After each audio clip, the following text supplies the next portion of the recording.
Nothing can stop me, I'm all the way.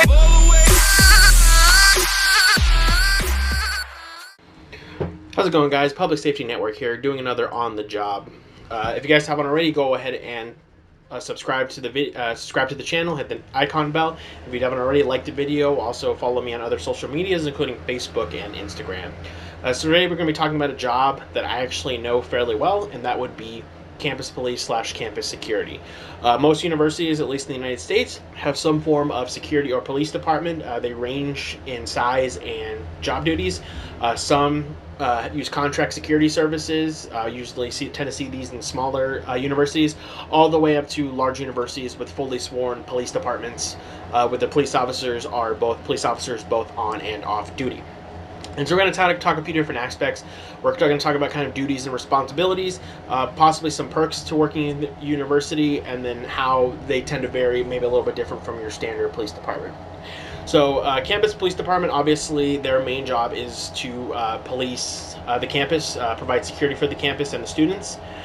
This can range anywhere from obviously the criminal aspect, including taking reports or stopping crimes in progress, all the way down to allowing students back into their dorm rooms or taking minor reports for things such as stolen skateboards, all the way to some vehicle accidents.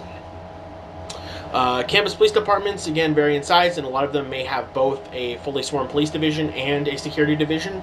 The police tend to obviously handle more of the criminal aspects and criminal matters, and the security division tends to possibly take care of more of the security of the campus in the sense of things like controlled access to the campus, and taking reports for more things that are more policy violations than necessarily than criminal, such as alcohol violations if you're on a dry campus, tobacco, unwanted guests, or after visiting hours. All of these things are usually encompassed into the security side of it, although with help from the police department.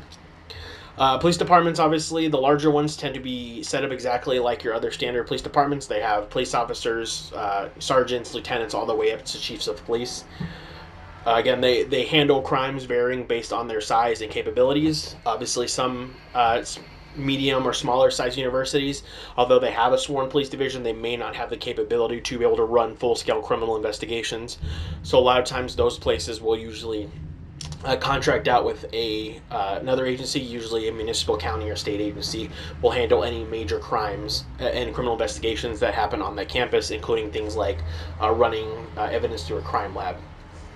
Some very large universities may have the capability to do so, but again, even in campus police, it's very uncommon to see something like that. So a lot of police agencies, campus-wise, their authority usually tends to come from what the state statutes, similar to any other police agency. It may fall under criminal code, or it may fall under a different code within the state statutes. Again, police officers can either be fully sworn police officers, both on and off duty, or they can be fully sworn police officers while they're working or involved in some type of university business, but then go back to being a normal civilian when they clock out for the day. Some universities do employ what's known as limited authority peace officers, where these are police officers effectively when obviously while they're working, but they're also usually tend to be working under the direction of a fully sworn police department under a fully sworn police officer. So that's kind of the breakdown of the duties and responsibilities that you're going to find with most campus police and security departments. What are some of the benefits that come with working? Well, obviously, depending on what university you work at, most campus security and police jobs tend to obviously be in-house.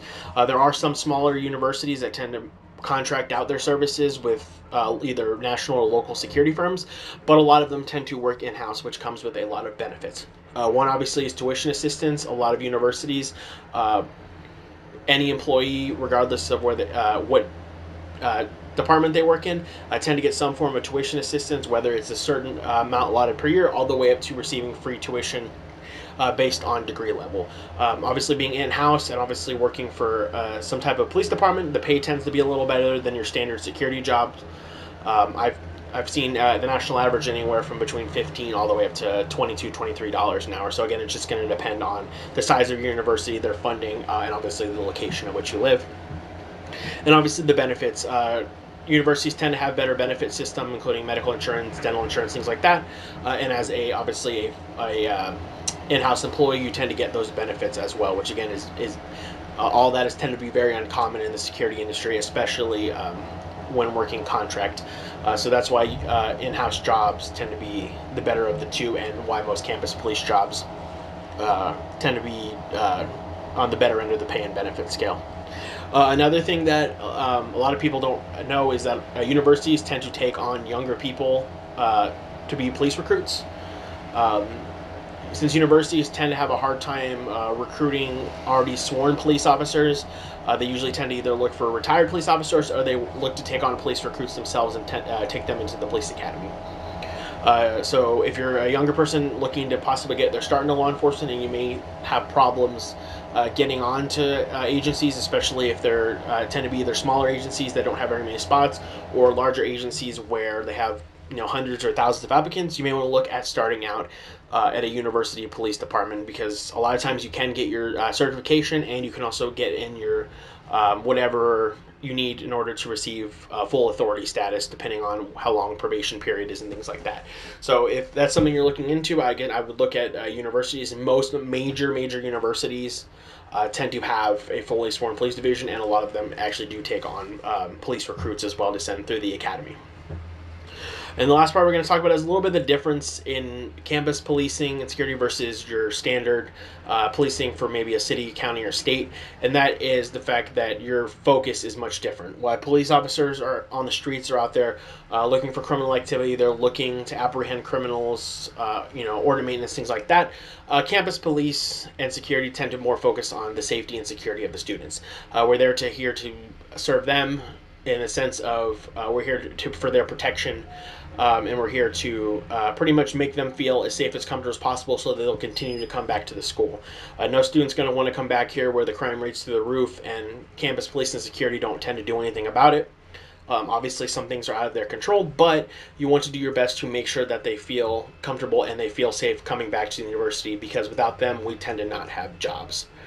And so that's where the focus tends to be if you're working for campus police. And that's where I kind of tell you, if you guys are looking to type of get into that line of work, don't go in with the mentality that you're going to be, busting criminals every night and kicking down doors and things like that, because in reality, it's not the focus of this line of work. But thanks for listening, guys. I hope you enjoyed the video. If you haven't already, again, subscribe to the channel, hit the notification icon, like the video, and follow me on my other social media platforms. And thanks again, guys. I've seen steady growth, and I hope to continue to see that growth, and I hope the rest of you enjoy your day.